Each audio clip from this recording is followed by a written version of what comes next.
Welcome to my presentation on return on capital. Let me write that down. Oh, I'm using the wrong color. Let me use a nicer color. Let me go to white. Let's say we had, we're going to do this return on capital. Now I want to do this presentation first because I think this is really going to give you the big picture on how you should think about what something is worth, whether you should invest your money into it, and how you should weigh the different options you have in terms of what you actually have to do with your money in terms of where you want to deploy it. Do you want to put it in the bank? Do you want to buy a house? Do you want to pay off your credit cards, etc., etc. So let's just define what return on capital, or and just so you know, I'm not necessarily going to be strict on the accounting conventions or the GAAP conventions. That's kind of the accounting conventions in this country. I'm going to do it more on a hands-on how a Joe investor should think about their money. So in this scenario, I define return on capital as just the cash you get per year divided by the cash, the total cash you put in.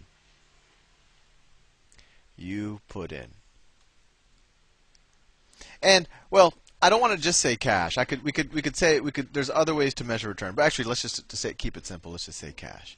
So let's think about how this works out. Let's say I have an idea. I have a restaurant, and that restaurant, it'll cost $1 million. It'll cost $1 million investment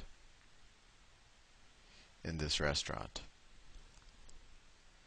It's going to be a $1 million investment. And let's say that per year, after paying all the expenses, after paying the utility, after paying the employees, after repairing and maintenance, and after paying taxes, everything, let's say this restaurant makes $100,000 a year. And that's after taxes, everything. That's what goes into my pocket. So in this situation, my return on capital, the way I've defined it, is $100,000 divided by 1 million, or we could just say $1,000, or it equals 10%. 10%. Pretty straightforward. You're probably saying, Sal, this is silly. Why are you wasting my time? Well, maybe it is. But I think you'll find that this is going to lay a foundation that will eventually blow your mind. So let's keep going. Let me do another.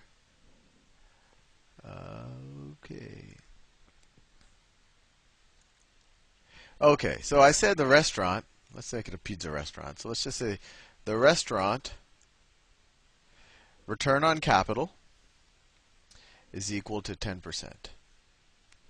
Right? I could put $1 million and I'll get in $100,000 per year, and that's where I got a 10%. Let me write that down. I get $100,000 per year off of 1 million investment.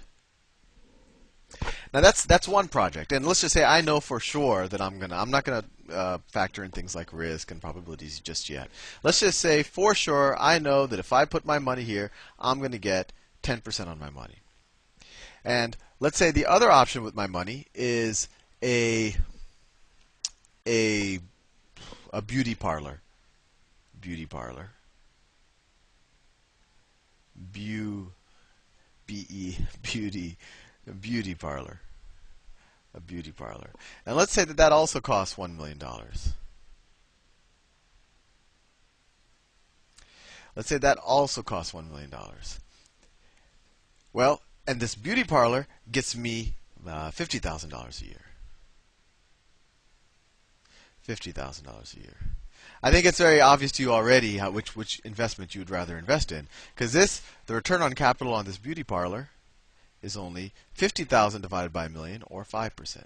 So this is obvious. You'd rather do the restaurant than a beauty parlor. And in general, if you after adjusting for risk, you always want to go with the project that has the higher return on capital. And later on, there'll be nuances in terms of when you get that return. Maybe you'd rather have a slightly lower return if you get the money faster, or a slightly higher return if there's if you're taking on risk, etc., or to compensate for risk. So we know we want to do the restaurant, but do we definitely want to do the restaurant? I mean, we'd rather do the restaurant than the beauty parlor, right? But my question to you is, do we definitely want to do the restaurant?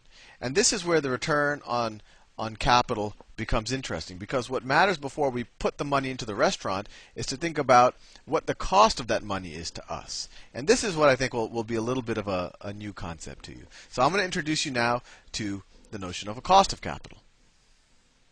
So let me erase this. Okay. So the restaurant costs $1 million. Costs me $1 million. Costs me $1 million, and it gives me $100,000 a year. Yeah, $100,000 a year, and that's a 10% return on capital. Now, let's say I have to borrow all the money, and there's some bank that's willing to give me all the money for this restaurant. And the interest rate on this loan is, let's say it's so let's say the loan. The interest rate is 15%. Is it still a good idea for me to open up the restaurant? Well, if I have a loan and I have to borrow the whole amount, so I'm going to have a loan for $1 million, right, to buy that same restaurant. And I'm going to be charged 15% in interest every year. And I'm not going to take taxes and the fact that you could deduct taxes, et cetera, into account just yet. Let's just assume that my total cost is 15% per year in interest. So I'm going to have to spend $150,000 per year in interest. So my question to you is, does it still make sense for me to open up this restaurant? Every year I'm going to be making $100,000 from the restaurant itself, but I'm going to be paying $150,000 a year in interest. So you'll probably say, Sal, once again, you have just restated the obvious. No, you would not want to do this restaurant, because every year $50,000 will be burning out of your pocket. Now, you might think that this is obvious, but I'm going to show you many, many examples of where people are actively doing this, people who you would otherwise assume could do this type of math. And it's especially happening in the housing market. But anyway, so in this situation, you wouldn't want to invest it. And a very simple way of thinking about this is you would only want to invest. You only want to do a project if your return on capital is greater than, let's say we could call it your cost of capital. Cost of capital. This is the only time that you want to invest in a project. With that said, I'm not going to go back to what we just did. I just showed you something that we thought was obvious, but I'm going to re-ask you a question. So we had the restaurant, and we have the beauty parlor. Let's call it BP for short. They both cost $1 million. Right, ROC. The ROC of the restaurant we said was 10%. And the ROC on the beauty parlor we said was 5%. So right now, superficially, it looks like the restaurant is just a better project. But then we said the cost of capital, so the interest rate, which is how much does it cost for us to get that $1 million? The interest rate to borrow money for a restaurant is 15%. And we said that this is not a good investment because our cost of capital is higher than our return on capital. And you could do the math and figure it out. But what if there was some kind of government program that they just felt that there weren't enough beauty parlors in the country and they were willing to give you a really cheap loan to buy a beauty parlor?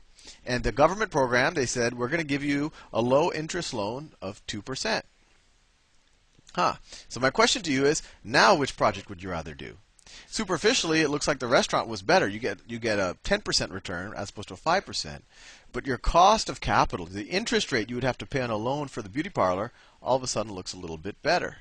In fact, this is actually a good investment because your cost of capital is less than your return on capital. And we can even do the math. Every year, the beauty parlor will generate $50,000, and you'll be paying $20,000 in interest. So you'll be netting $30,000 without having to put any money for yourself. You'll be borrowing all the money. So clearly, this is a good investment.